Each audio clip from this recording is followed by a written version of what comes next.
बिस्मिल्लाहिर्रहमानिर्रहीम, अस्सलाम वालेकुम। आप सबका खैर मकदम है। आप देख रहे हैं प्रोग्राम स्पेशल रिपोर्ट। मैं हूं मीर हिलाल हांजुरी।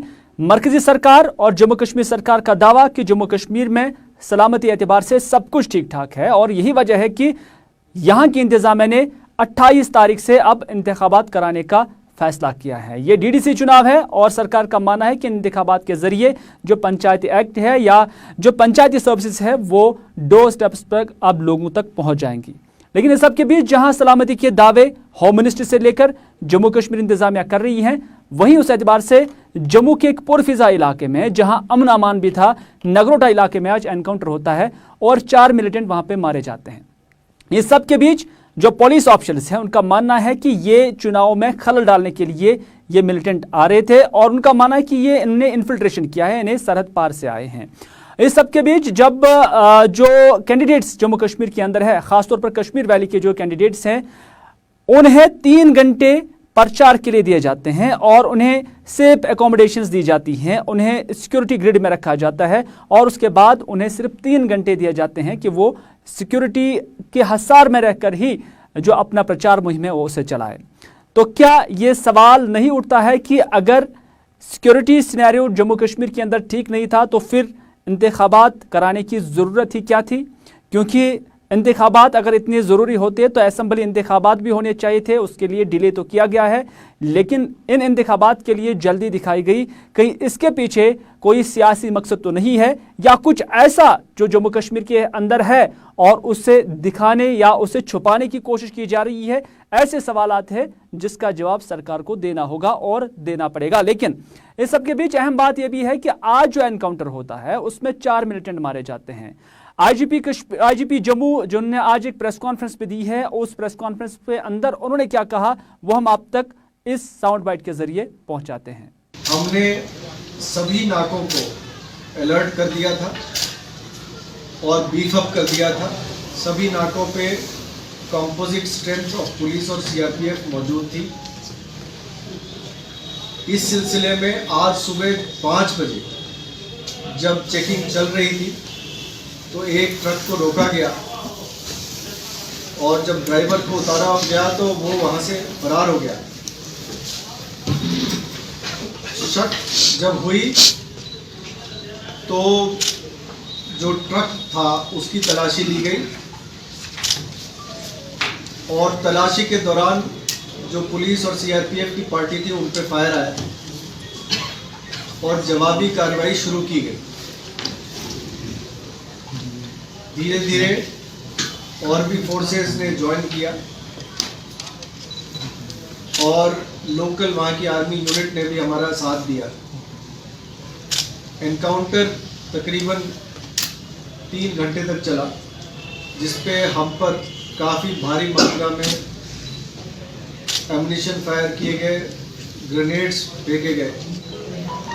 2 पुलिस के कांस्टेबल्स हमारे जख्मी हुए हैं जो अभी आउट ऑफ डेंजर है। एनकाउंटर के दौरान 4 आतंकवादी मारे गए, इनकी शिनाख्त अभी नहीं हो पाई है। इन चारों आतंकवादियों से बहुत भारी मात्रा में असला बारूद बरामद हुआ है, जिसमें 11 AK-47 rifle, 3 pistol, 29 grenade.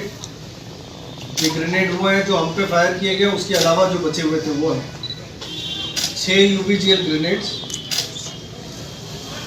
Mobile phone, compass और अन्य कई सारे डिवाइसेस और पिट्ठू बैग्स, कोचेस और भारी मात्रा में एमुनिशन बरामद हुआ। ऐसा लगता है कि ये जो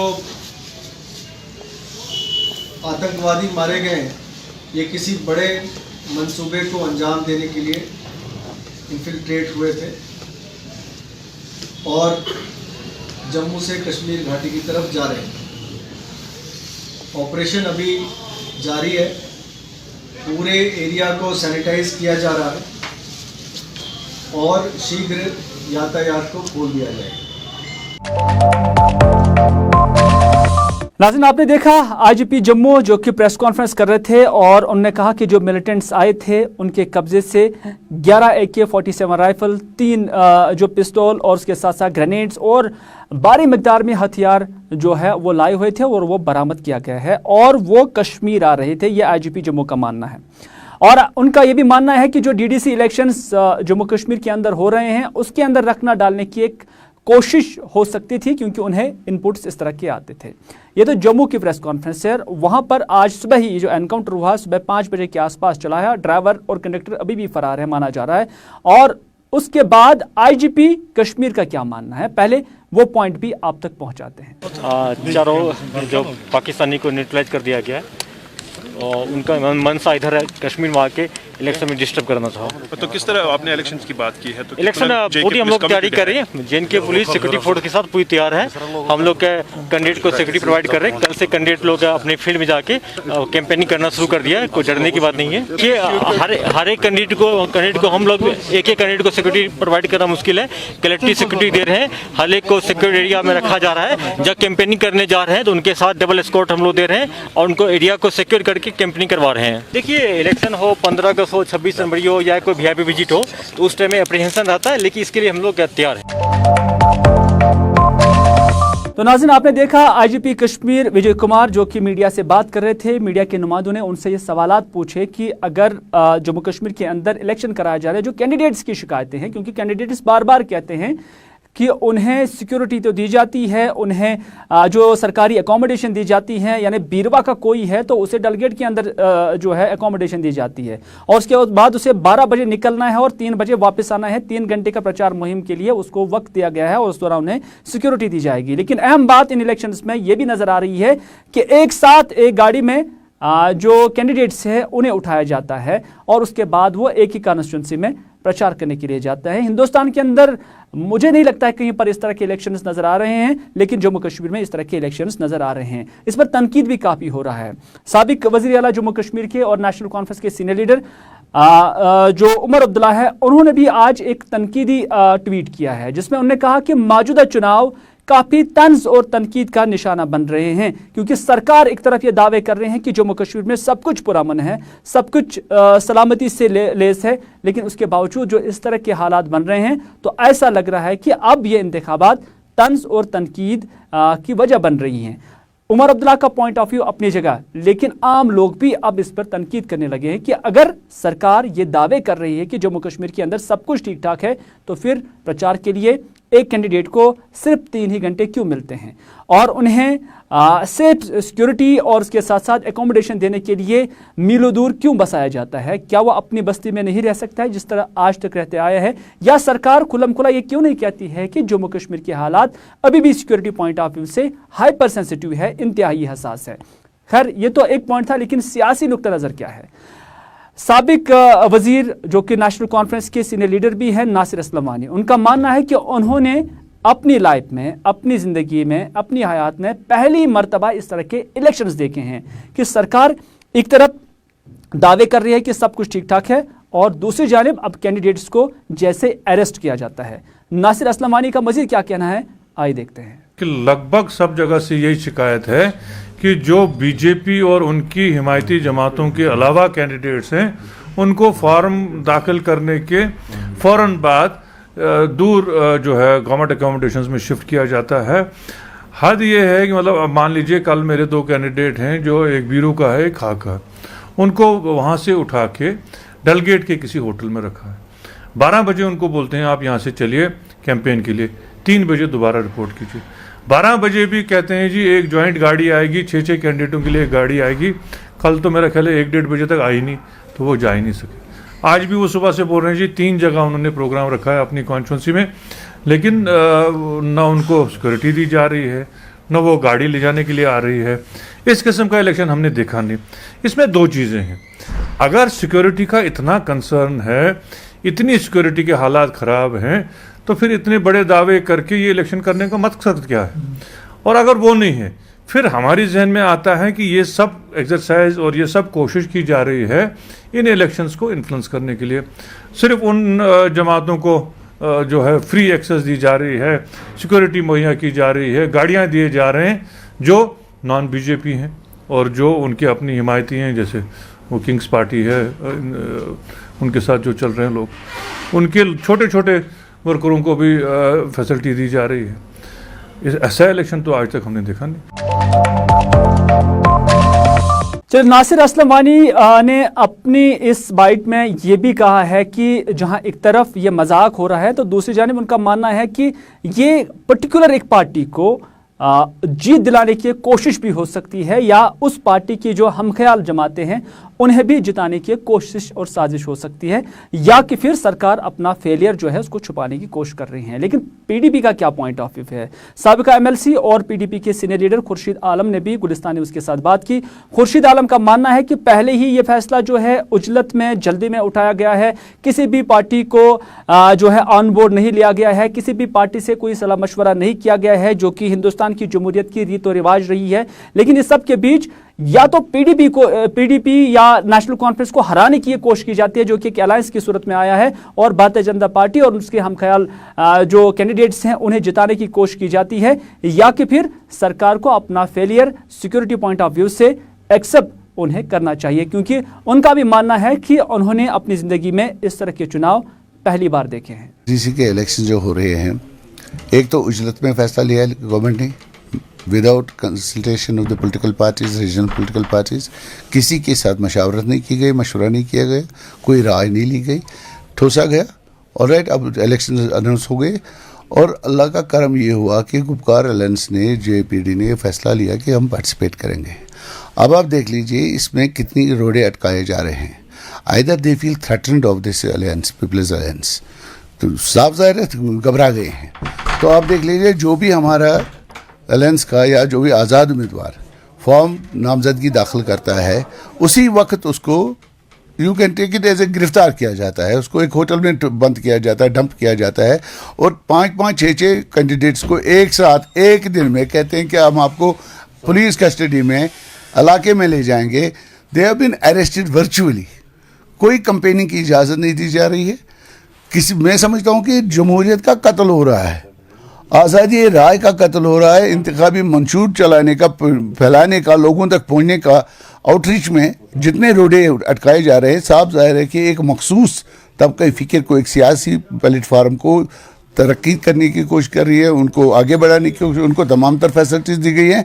और हमारे जो लोग हैं, जो आज़ाद हैं या हमारी अलायंस के जो उम्मीदवार हैं, उनको डंप कर दिया जाता है, गिरफ्तार कर दिया, होटल में बंद कर दिया जाता है। They are not allowed to move into their constituencies to talk to their people.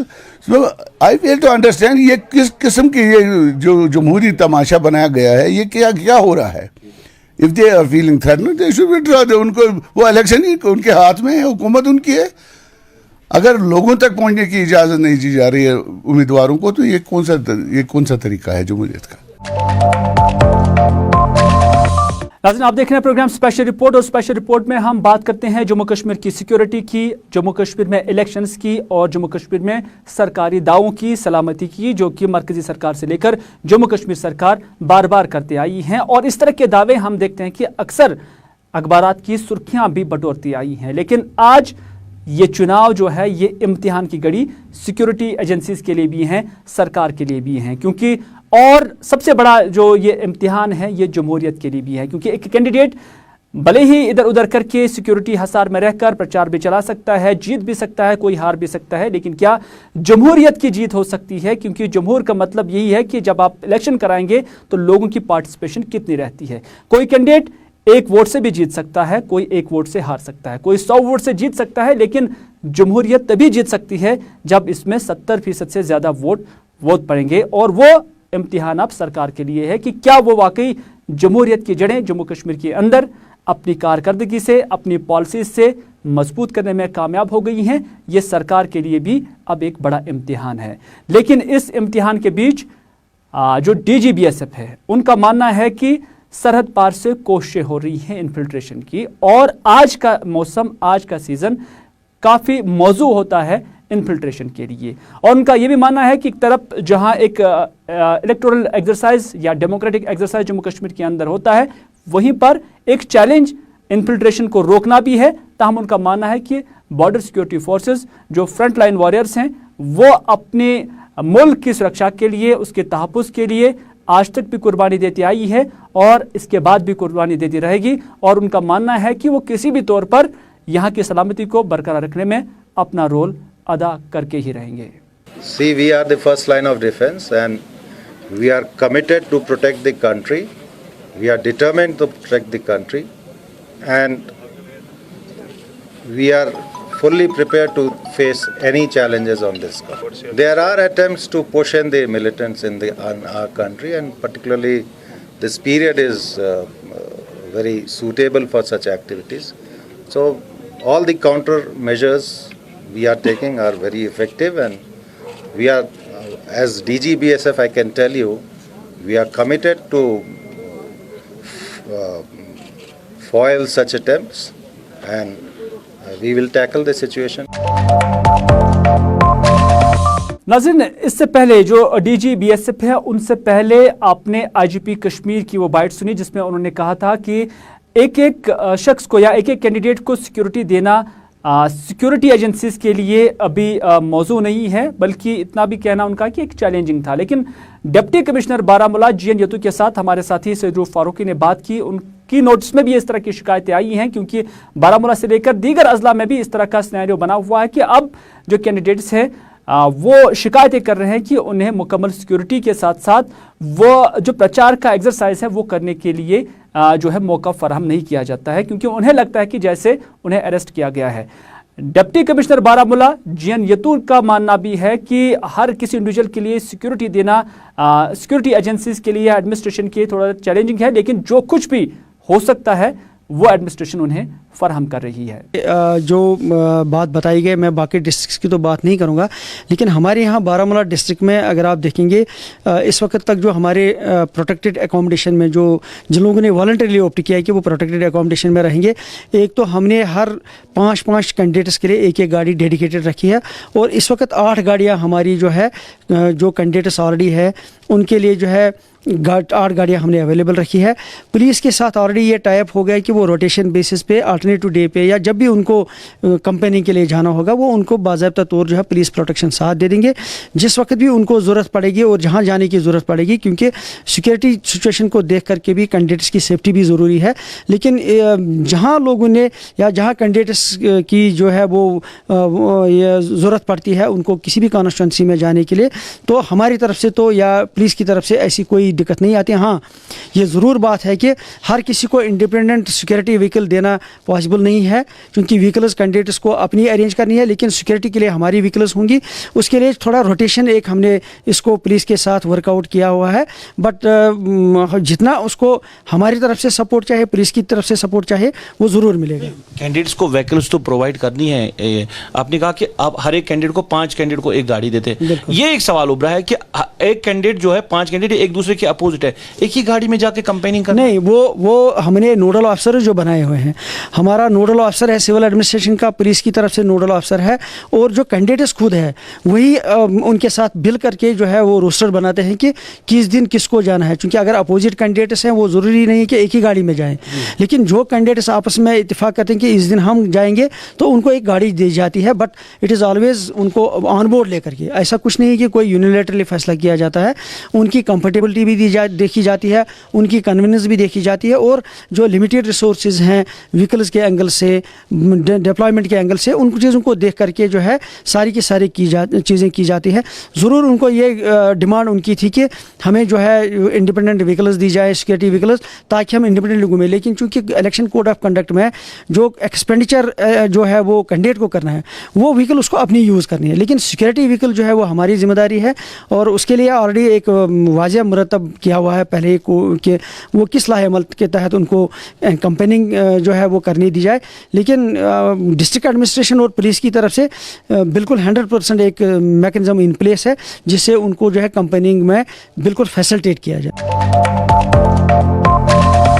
चले नाज़रीन, हम बात कर रहे थे जम्मू कश्मीर की सिक्योरिटी का, क्योंकि जम्मू कश्मीर में इलेक्शंस कराए जा रहे हैं। सरकार का दावा है कि सब कुछ ठीक ठाक है, सलामती एतबार से सब कुछ पुरअमन है, लेकिन इसके बीच मिलिटेंट्स भी अपनी स्ट्राइक जारी रखे हुए हैं। पहले तो जम्मू के अंदर, लेकिन अब कश्मीर के अंदर पुलवामा का पारीगाम इलाका जहां पर एनकाउंटर जारी है और वहां पर बताया जा रहा था कि यहां पर 2 से 3 मिलिटेंट जो है उनकी मौजूदगी है। फोर्सेस को इतला मिली थी, फौज को इतला मिली थी कि यहां पर मौजूदगी है मिलिटेंटों की, और उसके बाद उन्होंने पारीगाम इलाके का मुहासरा किया और यहां पर उस स्पेसिफिक जगह पर वो पहुंचे जहां पर अब दोनों तरफ से गोलियों का सिलसिला भी जारी हो चुका है। क्या है वहां की पूरी तफसीलात, हमारे साथ देने के लिए है मौजूद मेरे साथी सईद रूफ फारूकी।